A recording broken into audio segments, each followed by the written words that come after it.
دم باش بینرین هجا بینرین کانال بادینان سات اوا بوجاره که دی اسنوجدار درونی سالم حکیم هینن برز گشنه ایک و پیشکش کرنا خلک کنیج برنامه امید برنامه کی درونی و جواک و تایبت بو گش پیدانا روشن بیره درونی بله بینرین هجا هنشین پیوندیل گل مبکن و اجمارا تلفونی 0750 754 35 18 0750 754 35 18 بینر هجا اف خلقانه دی تمام کری خلقابوری بد او جسر بابت سادزمی بی مگوتی تکچونا که کساتیه بجنه تکچونا کساتیه سادی او جدس پیت کتن جبالق بینه و دمین تلقل مروفی جیاناوی اف مروفت هنه و که مگوتی اوه هست بخوشیت کن و لحظاتت کن دما خلقه که بیشینن خلقه که بری خوا برانبری خوا بیشینن تعذیب کن چه ایشاندنا لشی بتن چه ایشاندنا قصد نخوش بکار بینتن و خلقه که بشکینت برانبری خلقه که و درون ناس بیجن اف مروفت هنه همی وقتا حس هیزیت کن و قواتیت کن و کار بینن و تحکمیت تشتادب کن و هر وصا اوانا وین باندوره که هیز بیخن سر کسو کاره که بنده سوانده شول بکد هر وصا او بس هیزیت زانن هیزیب کار بینن بو چاره سر کرنا چه کشه ها بتن لگل خلقه که هر وصا پالدره که هین کو او باندوره که بیخن سر خلقه که کو خلق وانا بزانن کو او خدان هیزن هر وصا ده هیزیب کار اینت و تندو تیجیه ده کار اینتن پیوندیت خوید لگل خلقه که لگل هفجینه لگل مالباتا خوا لگل کسو کارت خوا هر وصا سر کار خوشی دوی تندو تیجیه بکار اینت و مطر سیاوی او دما اف کسی هنه و نیتن دست نشان کرنه و ناو جواکی ده کار بکتن تایبتی نافواره پرورده ده کار بکتن آنکو ماموستایک بتو و اف ماموستایت هنه اگه ماموستابت اوه هنه گلک ده تندو تیجیه قطابیا اینه ده قطابیا ده قطتنو يعني ده قصد كريت بيشتوانا دي ولي كتن كو جيانا وانا تحل كتن و قطاب خانه الوانا نخوش كتن كو اف قطابيت هني حمي وقتا شوي برافن وش قطاب خانه برافن و قطاب خانه الوانا راج ببت هل بت افت هم مطرسين سر آستي پرورده سر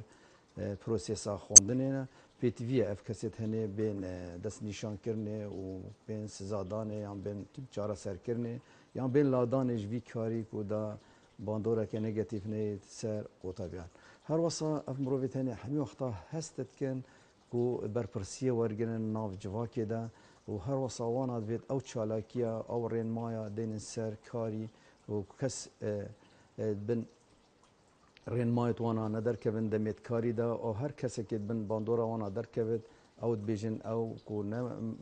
دلسوزن القلبي او کو نه خدان پیندارن القلبي لورا بیجن پیتویا ام سزا بدین یعنی ام تدو تیجی کار بینین دجی خلقه که هر وصا اوید هنه لیبورین دفوانا پیدا نابدو نه الکسی که نابورن همی وقتا وکی ما گوتی تندو تیجی بکارتینن هر وصا او حست کن همی وقتا فرمان و امرج دفوانا در کبن او رین مایا دینن بو کاری بو چی تشتی هبت ناف جیانه ده ویت دستیوان ده بد هر وصا وانا نوید اوید بن دستیوان ده شول کنش بن دستیوانا در کبن تا هل بد اوید هنه دیکتاتوریتی که بکارتینن سرکاری ده کاریجک ناهلن کار تازه بمشت و ذوق کاری لدف وان کسا نامید اوید بندستی وی کار بدستی و شولت کن لورا دی کار گیرو بدو کار ناید کرنه هر وصا او هستت کت اف مروف یعنی کوش همی کسی چیتره او همی کسی زاناتره بو سرکاری لورا او دمید بینن ایکت بن دستیوان دا شول بکتن بن ریکاوان در کبت آن رینمانو کار نیند او حسابت کن او خلطه لو ما دبینه تندو تیجه دب کار اینت و ده سزادت و ده دیر اخدش وی کاری هر وصا او هستت کت همی وقتا کو سرور وی کاریه و هیز و قوات همیاد دستویده و او وهزه و قوات بسپینه سروان کسو کارت القلبي شول كن كود بيشت كو رين مايا او تنينا كاري شروفا كرنا كاري لورا ايشوي رين ما دركبت ديوان سزادتن هر وصا اف مروفت هني بشكل خواجك فيرت كان تندو تيجيه و نرماتي الجلوانانينا حمي وقتها رقنا الجل پرورده کرنا و سخبیریا ضرورت خو لورا دبینه تندو تیجا خوش ناف مالا خدا جو تندو تیجا همی وقتا النکوی آرمانجش همی تشتی فرترا چرکا بیت کار اینان نکوی چرک گهین آرمانجی نکوی درسته و بس آرمانج دفی گلک گرنگه هر وصا گلک بايخه كدن سركاري او بيجن كار سلطه و سرواريه بو مروفيتينت هر وصا اف مروفيتني چوجا نوين كevin بن باندورا كسكي شوانا بهستر بتن يان خدان شيانتر بتن نسبي چارە سەریا vê nexweşiya wekî me gotiye ev nexweşiya dibêjne sadizm helbet hindek nexweşiyê diyê derûnî hebin li gel vê nexweşiyê pêtiviye bêne çareserkirin û bêne dest nîşankirin û bêne çareserkirin û nizbeyî vê nexweşiyê çê dibit kar bînin dermana bikar bînin ew jî dermanê ku rêja wî wekî me gotî dermanê testosteron هورمون نيراتيه تستوستيرون بيتيفيا رجاي بينن خواري دا افت تند تجيال دافي مروي نبت هر وسا چارا سريا دي چارا سريا رفتاري چارا سريا تيجهي ابكار بيت و نيشاوي كار بدستوي نخوشي بدن كو اف رفتاري هني رفتاركي مترسل سرجيانا كسكي اف رفتار هنی پی تی وی چاره سریه چوکو تند تیجی نه چاره سریه بو جیانا هر وصا هول بدن کو یتیب گهینن کو اف رفتار هنی چید بتن یعنی ببدن جهه لادانا وی شوی کاری آن جهه ماترسیا مرنا کسکت بن دستی وی و لورا پی تی وی یعنی چاره سریه که تیگهی و رفتاری و دوم دریج بو وی کسی بیت کرنه دا بو چاره سری ولی بینرین هیجا اوا بابت می سادزمی ام هاتی دمای که ام دین سر بابت کی دی او هر پیره و گریدایا او جو تکچونا کساتی ام بجنه ماسوکیزم او جو که اوید ماسوکی اون او کسیت کو خوشیت بینن و لحظات بینن دما خلق کوانا بیشینت دما بین ایشاندنی دست خلق که دی آنکو برو واجی سادزم کو دمه او هست بخوشیت که دما او ای که بیشی دینتن خلقه که بیشین بله اوی ماسو کزم خوشیاوی لحظاتاوی خوشیاوی همیش تویت چیه درد که دما اکوی کرید بکه دما اکوی بیشیند لش ایشاندنا جستهی بیتن ایشاندنا معنوی بیت و لفظی بیت آنکو کار اینانا قصد نخوش برام بریوی ام دین کو اف ماسوکیزم شکیوه هاته اف ناوه شکیوه هاته اف ناوه هنی شناوه نوسره کی نمساوی کل قرن نوزید جیا ناوه وی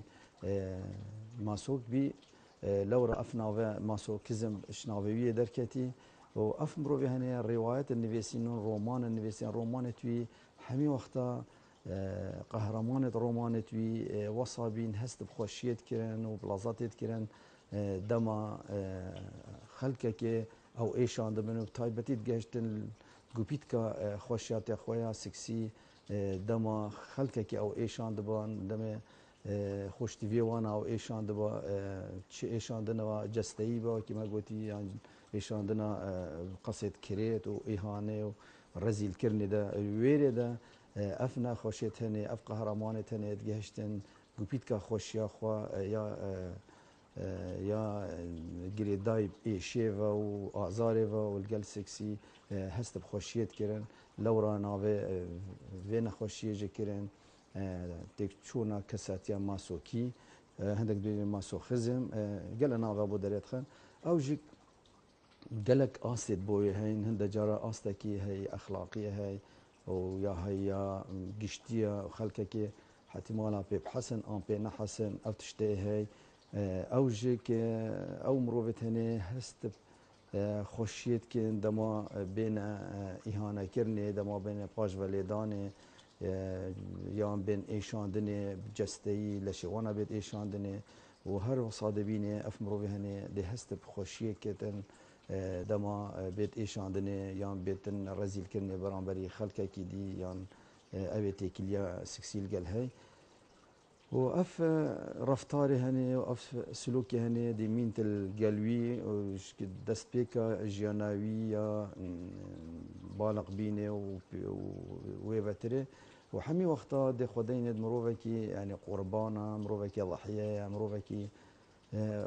هست كت خوشيت بينه تندمت بينه وتعدايك الوي تذكرني الوي وقتي دي جهتن لوتكا خوشيا خويا سكسي وهروصا لوتكا خوشيا خويا دروني دما او هست ببتكو كساتيوي هاتي حرفاندني يعني هاتي پرچقاندني برام شلاي كسكي ديتر و اويكو بيوانديل قال هي هل بد افاني مروي هني هست خوشيه كسكسيت كتن ولذاك سكسي بوي پیدا بتن دما بتن ايشاندني به اش حوالي وي ان بيجي حوال بندي وي حوالي وي ان حوال بندي وي سكسي ان هفجينا وي ان هفجيني وي دمي كاري سكسي ده اف مروفيت هنيت جهنت ويلوت كده نا جهن ويلوت كي هكا هفجيني كاري تندو تيجير قلب كتن يوم بيشينتن او جي قالك جورت ايشاندنتن يا هي بقامتشا دينني يا هي مشفطانا دينتي ام كيبلي دينتي يان لقالب دتن يان صوجتن يان دستا زنجير كت وقيدو زنجير كتن يان ويريسي جريدتن يان وكبت رولي اختصابي بين الدري وان شوازي تندو تيجي وي وقتي ده اف كسي هني جهت لوتكا خوشيا خويا سكسي ويا دروني وهست بخوشيا كيت كتن هر وصا هند جارا نبس قطان وليدان وقيد زنجير كرني بلكو هند جارا دي بيشت هفجيني خو حتى مالا قصيد كريد بيجمن خبرا بيجي قصيد نخواش قصيد كو كسات اوي بيخت فانتج هني او دي خوشيه كي تي بينت يعني قصيد كريد بيشتي يعني خبرا بيشتي دفيري دي هست بخوشيه كي قالوا وكما قلتي دي جهتن لوتكا كس خوشيه خويا سكسيده هر وصا اف مروفي هني تشيبتن هندك رفتارة بكار بينتن وحس وان رفتارة بكتن كو رفتارة مطرسيتي ده هند جارة احتمالا بجهت راديكي كو مطرسي سر مرنا ويها بتن يعني او يها بتن او هندك رفتاري هاي كار اينانا هوا جي قطعة كتن عند دس حفكي بكت كو هوا جي قطعة كتن يعني فطسينت يعني دفني لي بقرد دافي لي بقرد يعني ظرفة كده ينسر دم وتشاو درو دفنيت وانا كو دا هواي نكيشتن دي فيري دا اكسجين دي تدا قطعة بيت يعني دس قد ينسر سنجين هيلتن هناسي ببد نفسا خو ببد ادفيري دا اف كسي هنا دي جهت لوتكا خوش يا اخوا يعني دي بي خوش بتن هيك ولي بكتنو وحتى مالا نزانتن وتويري دا جيانا خوش دس بددن شكو دي جهت راداكي كو فطستن لورا يعني افنا خوشيا هني مطرسي دارك كو بو شلابرنا جيانا كسكي اوي كو اوي تندو تيجي برانبريوي تيتن كرني هلبت يعني افيت هني افتندو تيجاها ان افرف طاري هني قالك استادن هي استكي سيفيك وهي استكي جيران وكما قلت جيران كو جهه رادكي مرني او جيكو نهلة اف كسي نفس صعيب بيت كرني بيت قطعه كرني هند جرى اف مروفي هني ما خو يعني هكا كجنبت ولي بكت او خوتش بالنفس اخو بقرت عند سيقو بيقط حفك اخو هواش خو قطعه كيت يان توربيكي بيخت سريخو يعني علاقيكي بيخت سريخو قودا هواي نكيشتنو ده هست بخوشيه بكتن تويري ده وقت اكسجين كيمل بتن ناف مشكي ده ناف خوينا مشكي ده او هي جهتن لوتكا خوشيه خويا سكسي ده وحتى مالا بين حسد دمايكي توشي مرني بتو فاطسيني بكتن دفي رفتاري تندو تيجده هند جار دي اف رفتاري هني کو مروف بنا حستن کو اف تکچونا کساتیا ماسوکی مروفیا های و برابطری اف سالوق دانا گلک مروفا ده های ناف جوا که ده کو مروف بنا حست اکشوانا ام حمی حتیمالا ما اف تکچونا هنه بشیوه کی گلک سوک هبت اوجک برای خدانا فیلمی تبترسو تندو تیجی تیده يعني مروف دفير ده وكي برا خدت فيلم تندو تيجي ده هل بد يعني هند خوشي مروف تيدا بينتن لو را برا خد اني افكسيت هني برا خد نفان فيلم تندو تيجي ده برا خد فيلم كي ايك قطتن انا ايك تعذيب دتو يسزا دتنو تش دمانجه ده انت يعني بخنجره يعني كيرا يعني دفكا لشي بيشين دو خوينجي برددو تش يعني كار دي يت تندو تيجي سكسي يعني اختصابي وانا قال خلق برا خدن فان فيلما وحتى مالا خوشي جيت بينن بس هكاتو برا خدي شروع فكرنا كدروني بو بيبكي يعني ابي هني هست بخوشيت كدما فيلمين خوش تندو تيجي بينت انكو افمرو في هنيجك ماسوكيا في كسيجك ماسوكيا هاي بس اللي فلاكي قالكيم ريجاكي قالكيم كو امشي بيجين تخيك ريجاكا قالك مازن ناف جوا كده اف نخوشيا هنيا هاي كو ام برخدين كو بيجني ما نورمال هل بات يعني بزارو كينيه برخد انا فان جورا فيلميت تندو تيجي تيدا او يد ام بيجين الرعب ويد تندو تيجي تيدا وايشان تيدا وقطان تيدا وبرانبري كسا كيبت يعني دتام برانبري جيانا ورا كيبت هل بات افغاني دي مازن بت القلبي مروفي دي مازن بت واحد مالا او كسا مازن ببت توشي في نخوشيا دروني ببت كوفيجا او تشو گریدانه که چیه که بخوشیا خو گریدانه که چیه که الگل ایشو آزاره و الگل خوشیا سکسی پیک و گریدت لورا امرو یعنی دما جنیبینه دما مازن بد ناگهت لوتکا خوشیا سکسی الا اکوی بیشینتن دا پیک و بد گریدانه ایشان الگل خوشیه و ده هست بخوشیه کتن هل بات يتهين يعني امرو في ريجيك كو همي اف كاس يعني جاشت راديك بحمي وقتا هزرا ويدا كو بخاريكا دريخت كو دي تشاو خو ايشين دا بجهت لوتكا خويا خوشيه دا افد فيري دم دي بيجي فتيك شونا كدروني ابيا هاي انكو تجارة نجهت خوشيه كي تجارة هست بخوشيه نجهت لوتكا خوشيه ان خوشيه سكسي الا ابريكت كو اكوبيشنت اول فيري هم دي بيجي في كسي تكچونا كساتيا ماسوكيا هاي هند جارة دبينه هندك كيتشيت هين بشيويكي كو او بنزانتن ورحالي وانا قلا خوشا ومعدي وان بس او حمي وقتا دي غازن داك دي بيت اسمروفك خمال حشمناكين حمي ديجي منن از بي شانسم ان همي وقتا دبينه خمگينه ومليله وبوسيده خود بينتن بيش شانس الناف مال ده ان خو ببينت كو بقيمة الناف مال ده فيري هست بخوشيت كت افجي جوره كي تكچونا ماسوكيا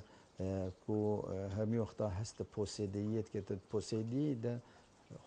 وكي خو بوسيدت بت وكي بينت كو بقيمة الناف مال ده وبراسية ده كت برا خود قيمة الناف مال ده قالك هي بهاوي هي وحمي ريزيلت جرام بس او هست بخوشيت كت دما وسط خيال خود بينت كو بقيمة الناف مال ده هنجي هست بخوشيت كت افجي جوره كي تكچونا ماسوكيا دبيكس دبينه اف تكچونا ماسوكي بهرا بتري رجاوي بترا الناف جنادا بترا او نخوشيا دي ما اولي بحث كي يا سادي دبينه الناف ظلامه دا بترا انكو ظلامه بترد فيتي برهمبري خو بيشينت حكا هاتو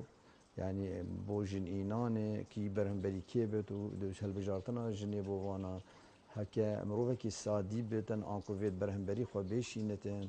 اوا که جنه که ماسوکی بینه ده هر دوک ده خوشی الکل ایکو دبین آنکو او ظلامه مرتاحت بيت وتجهت خوشی که سکسی و لحظات که سکسی دما هفجینا خو بیشین هفجین جهر وصا تجهتن لود که خوشی سکسی دما هفجینه بیشینتن اوت هنه ده هر دو کل گلک گنجن و يعني دي جيانا وانا احتمالا بي آرشة بمشتن هكا كارت مطرسيدار بكارنين انكو ريكت وكشتني بكارنين انكو ريكا فاتصاندني بكارنين ابيت هني احتمالا ديل جالك الخارج ماركت هين بو فيتشتي يعني دي بينه دي تشت ماركت و دي بينه اميرات سكسيه تطوير ده هين شفطانه ده هين قامچه ده هين كرسيتين تدا بيت جريدانه يعني هفجينا خو جريدتن وقطتن وليبدت حمي بتشتت هنا تحت مولا هفجين دي ميري خو بتوي ماركت ده بجني شو 6 شو دي بتتوير ده وحتى مولا او دي دا خاص كبيش في تشتي بوم كرافي امريتي بوم كرابو ايشان بوليدانه بوقطانه هر وصا ميرجي دي دوان تشتاب دا خاصين و دبينه في كاري دي بخوابن ماله و دي جورا نوستنه ده كار اينن دبينه جورا وانا نوستنه و اميرتي تندو تيجي و تعذيبيت ده و هر دوكا بدل خو افتشتنه يتكرينو حتى مالا هفجيناوي قالك دي بي يعني بي مرتاح بتنكو هفجيناوي في قطان و في ليدانه بكارينه هكا في افنا خشيانه هبتن هل بت افت هني الجدر في ولاد يعني شيواكي برفرها افت هني يتين انك ما هكا هبنجي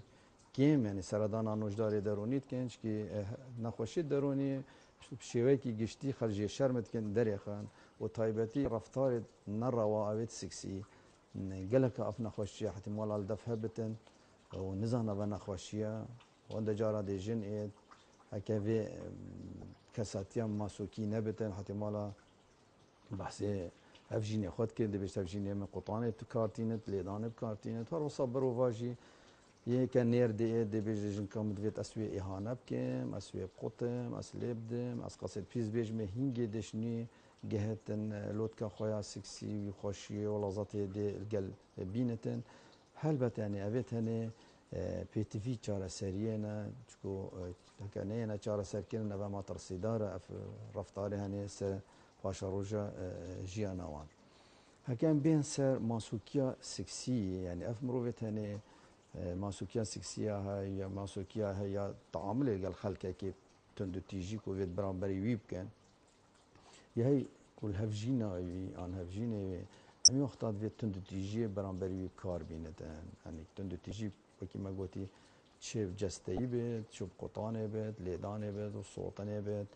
يعني دستو بيا جريدتن ودينتي قطانه كباش دينتي او جد هندك دافرت هين يعني حست كان وان درابين ايش عندنا هندك حست كان كو دينا كمان خبر ابتري حس وان دورات كان لشي خدا بين قطان دين وبين ايش عندنا يعني لقابه دين يعني بصوجين يعني الکتریکی بکار بینن کهربی بکار بینن یان فتصاندن هفجینه بو بکار بینن آن هفجینه بو بکار بینن یان هنده جارای های ده قصد نخوش ده بشت بو بکار بینه یان قصد کرد بیجیه قیمتی بشکینه ده وی بکاری هنده جارا ده بینه اف مروف یعنی وکی فروید بیجد اوید هنه هست بخوشیه که کن آنکو خوشیا سکسی و خوشیا سکسی یا گریدای الگل ایشه پیک و گریدای نه آنکو اف مروت هنی همی وقتا هست بگنه باریت کن کو گنه کا کرین دما بین قطانه و بین لیدانه او دویره ده شنی هست بخوشیت کن آن او اف گریدانا ایشو آزاره وقتی ایشو آزار کارتینن و بین ایشاندنه وی وقتیش نی ده ذوق وی کسی و بتونش نی دیگه هست آستکی خوش یه سکسی ده بو و بت آنکو اف هست بینا وی کنه باریا وی کو کنه بارا هکا هات ایشاندنه اف هستی کنه باریه ده لادانه دشنی هست بخوشیه کتن اگر بین اگرید بین نخوشی چینه گلو بوش اف نخوشیانی الدفنده مروفا یا الدفنده مروفا نینا هلبت يعني قالك بيردوزيت هين بو في نخوشي او جيك تيتن كو كريدن كو کو تشتکی فیربونی فیر بی یان اف مرو هنه زاروکینیه ده گلکی توشی آرشت نافمال ده بی آنکو دیتی دیکاوی گلک نخوشی یه دیتینش مالا بابی خواهش مالا بابی وی آن بابی وی کسی دیکاوی گلک ایشان دی یان مالا بابی وی گلک دیکاوی ایشان دین و دویره ده هف بندیه که گل دیکا خودت گریدانه هف بندیه که پیست گریدانه و او لویره ده تد گریدانه گل دیکا خواه و هست گنهباریت کتن لورا او اوی گنه گل خورات کتن و دبینت دما هک هبیت ایشان دنه دشنی دی راحت بتن او دی گنهباری دیت لادانه دشنی راحت یاوی درکبت آنکو اف گنهباریانه وقت دا پوشرا دا پوشتن اوی خوشیاوی دما هات قطانه هات لیدانه دی بینه اف گنهباریا دی رابط و شنی دی هستی وی یه خوشیه و لازات دی گش بتون دی دیار بتن هر وصوه که ما قلتي اف مروفت هني قلنا هباريا كير بيت حسن قلنا هباريا كي تشي بدوي هندك هزرت سكسية دجمن كاريا هبن اتويدك و بيب حسد ان يعني اتمشكي وي نخامتي دبتن دما اف قلنا هباريا ريكا قلنا هباريا يعني دي شوار رابط الا بتندو تيجي وبيت قطانه وبيت ليدانه يعني بيت اهانه كرنه وقصد نخوش بيكن يوختي ده اف قلنا هباريا دي كيم بت ودي خوشياوي دي بوي دركبت يعني هندك تبيجن كو قريب الزفرتن كو افمرو يعني حمي وقتا حسب آلوزيت كان حمي وقتا حسب ترسيت كان حمي وقتا حسب فدريت كان والترسن ايش مش ياخذبونا او كسي او قالك حاجات كت يعني اف كسي هاني حمي وقتا الترسن كو هفجيناوي يعني خوشتفياوي بهيلت دما اف ترصهاني دمين تدروني ويدا واللورا اف مرو يعني دي رولي قربانية ورقت رولي كو خلق تعدايلت كدا هفجيناوي نهلت يعني خوشتفاوي نهلت دالوي بزفرتن يعني دا عطفة خلقك بخور قرتن افجيك يعني اجرك يا كو بوشي اف مرو يعني اف رفط عليهن يعني اجرك دي زفرتن بو او ناکوکی او نخوشیت ناف مال باتاوی دهین او هفرکیت ناف کسو کارت ناف مال ده او زارو کنی ناف مال که در رابی در روشک گلک نخوش ده رابی شرط ناف مال ده تندو تیجا ناف مال ده و همی وقتا یه دیتی دیکاوی یه هاتی پارچقاندن لورا او لای دیکیت ورگرتو و رول دیکیت ورگرتن و همی وقتا هست بگن باریت کتن و دما مازن ببتن افمرو یعنی حسد کتن حسد کتن کو بیتن قطان و لیدان داوی بتکفرات وان گنها اویت دیکاوی هاتی کرنه و هینگی دی او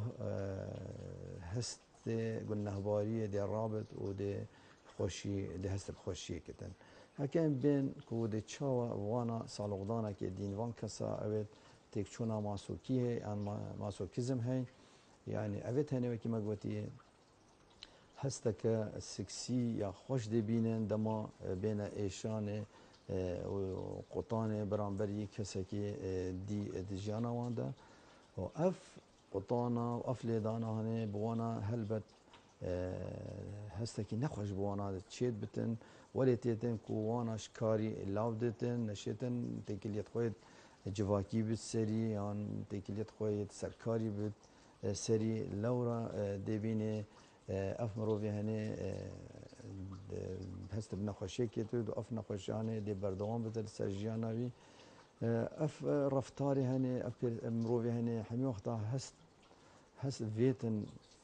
حزك هايكو بيت ايشاندني انكو حش ايش وازارت كتن خلقك بي بيشينن يعني خلقك بي كريت كن چه قصد نخوش بيت يعني چه بدست جستي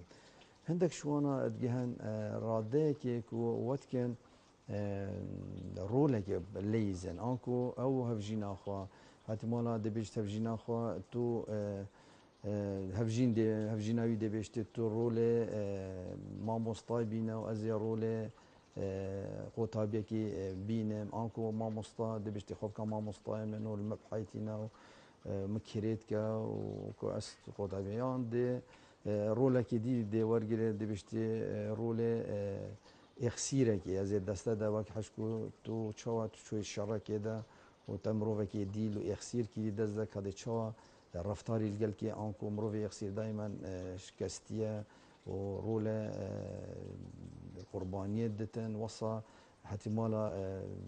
يعني دفخارا كيشتن وكهف صارك يبو تشيكت بينو دو ببت وبقطتن ادفيري دا اف كسي هني دي هستكي خوش دي بينتن ادفيري دا هنده جارا چبت ابخواه كس نبتن بوي ايشو ازارا چيكت چبت ابخواه ما خبرا بيجت خو بشكينت یان ابخوا خو بیشیند یان ابخوا هوایش خو قطع کد ویری دا اف کسی یعنی دی هسته که خوش بینتن وی رفتاره هنه بله بینرین هیجاج برکی ماسیا دمی ام دی بیجین بخاطر و بمینن شاد و کامیران